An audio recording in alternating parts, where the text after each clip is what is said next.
থেকে মেয়েটি জঙ্গলের ভিতরেই বড় পীরের সঙ্গে ইবাদত বন্দেগীতে মশগুল থাকে।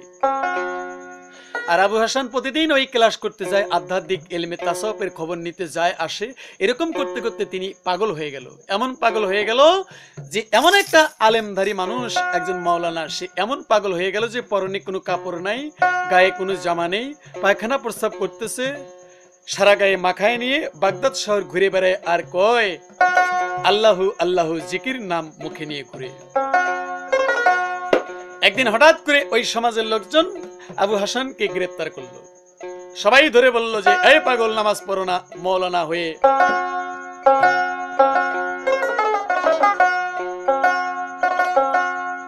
তোমার লজ্জা নাই? তুমি 5 ওয়াক্ত নামাজ পড়তা, তুমি একজন মাওলানা মানুষ, বাগদাদের মাদ্রাসায় লেখাপড়া করতে পারো, বছরে তুমি মাওলানা।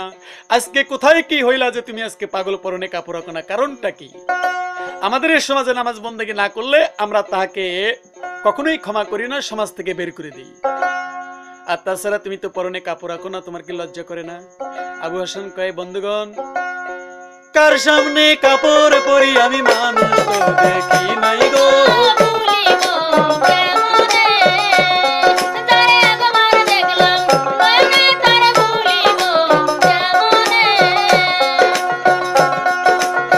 কার সামনে কাপড় পরি আমি মানুষ তো দেখি না, আমার চোখে গরু ছাগল গো সবাই মানুষ তো মিলে না রে।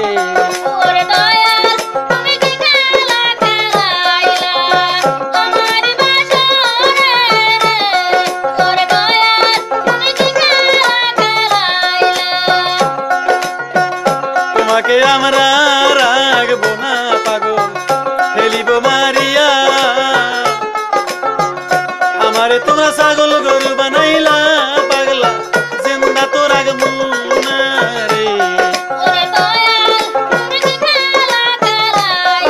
পাগল, এই মুহূর্তের জন্য তোমাকে আমরা কই, তুমি এই মুহূর্তের জন্য তোমাকে জিন্দা রাখা নিষেধ, কারণ তুমি এই বাগদাদের ভিতরে মানুষজন কিছুই দেখো না, সবাইকে গরু ছাগল বানাইছো। এই বন্ধুগণ, আসলে তোমরা যারা দাঁড়ায় আছো তোমাদেরকে আমি দেখতেছি পশু, মানুষ দেখি না। একজনই মানুষ, 11 জন আউলিয়া মানুষ, তারা বাবুল পাহাড়ে। আমি ওদেরকে দেখে কাপড় পরি।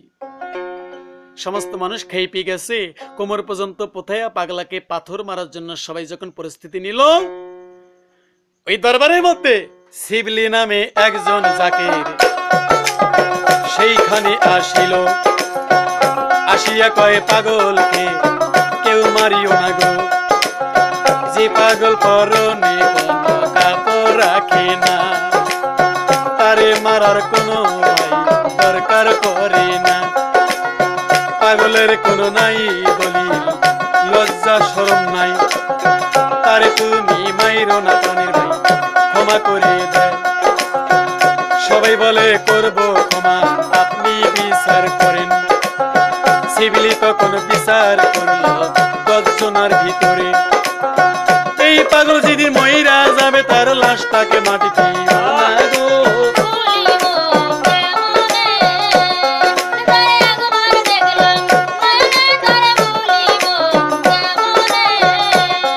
আমি বলি বলি কইরা গো বন্ধু, ভুলিতে পারি না গো, ভুলি গো কেমনে।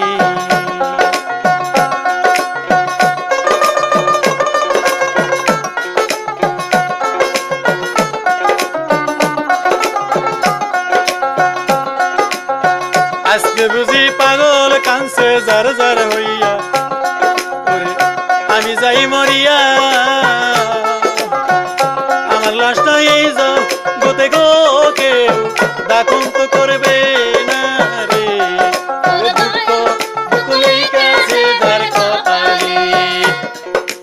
হে খোদা, বিচার করে দিল যে এই পাগল যেদিন মরবে তার লাশটাকে তোমরা কেউ দাফন করবে না, কারণ শরীয়ত মানে না। সমস্ত মানুষ লাঠিপালা ফেলে দিয়ে যার যার ঘরে চলে গেল। শিবলি বললেন যে ভাই, তুমি আমার জাকির ভাই, এই বিচার না করলে তোমাকে করে মেরে ফেলতো। আবু হাসান আল্লাহর কাছে ফরিয়াদ করলেন যে মাওলা, তুমি আমাকে একটি কন্যা সন্তান দিছাও, কিন্তু আমি মরলে এই সমাজে কন্যা সন্তান আমাকে দাফন কাফন মাটি দিতে পারবে না। হে খোদা, তুমি আমায় একটি ছেলে দিও, কইয়া একটি ছেলে দিও দয়াল, আমি আলেম যাব বানাইয়া, আমি বললে ওই ছেলেটি জানাজার পড়াবে।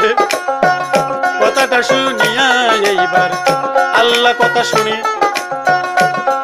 ওই পাগল আবু হাসানের ঘরে একটি পুত্র সন্তান দিল।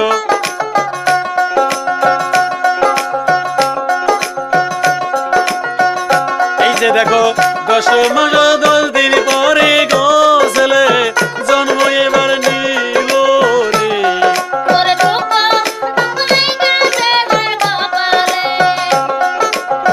10 মাস 10 দিন সানিয়ার প্রসব এবার টানিল। পোষ্য ব্যথা শুরু হলো, আবু হাসান পাগলায় সেজদাতে পড়িল। আমার এই ছেলে দিও না, আমার সে দাপন করবে মনে বড় আশা। ঠিকই একটা পুত্র সন্তান জন্ম গেল হইয়া, নারী কাইটা ছেলেটির গলইয়া ওই যে আল্লাহর কাছে কইল রে।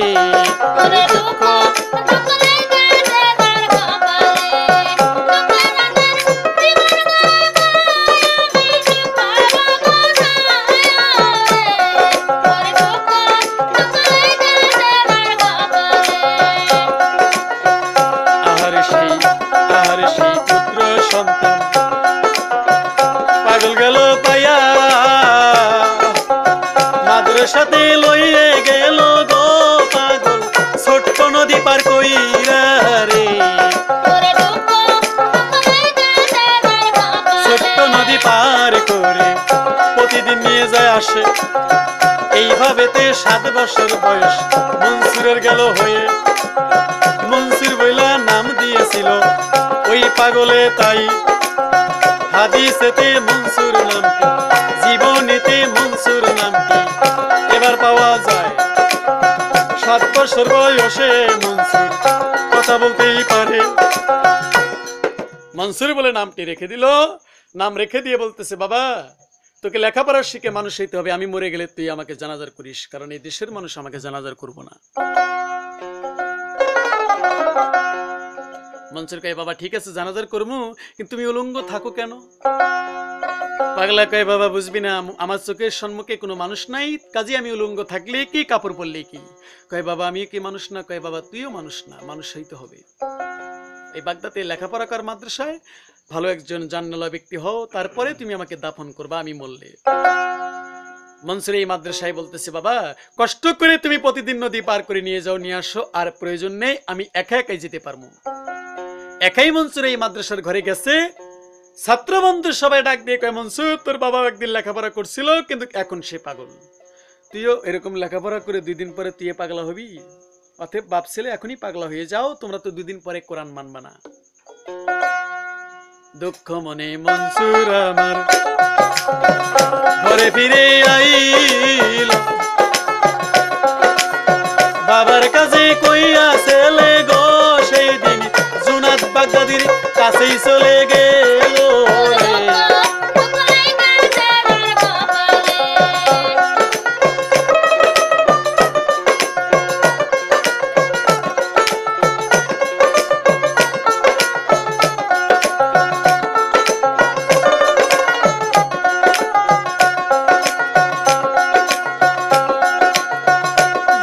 বাগদাদির কাছে আবু হাসান গেল লইয়া, আমার ছেলে বাগদাদে লেখাপড়া মোটেই চলবে না।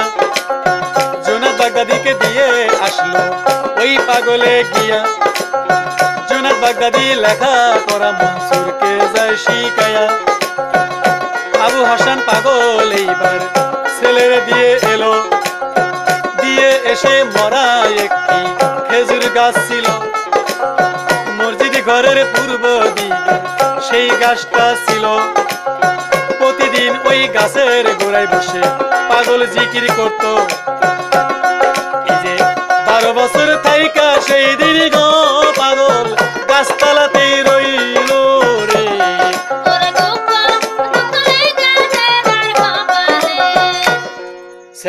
তৈরি করে দিয়ে এসে আবু হাসান ওই মরা একটি বৃক্ষের নিচে বসে প্রতিদিন জিকির করতেন। ওই দিন ওই গাছতলায় বসে মাথা ঢোকায় আর কয়, আল্লাহ তুমি আমার ছেলেটারে আলেম বানাইয়া পাঠায় দাও। এইভাবে জিকির করতে করতে 12 বছর পর্যন্ত পাগলায় জিকির করলো। এই 12 বছর জিকির করলো, ওখান থেকে এক কদমও নড়েন নাই। এক বসায় 12 বছর শুধু বলছে যে আমার ছেলেটারে আলেম বানায় দাও।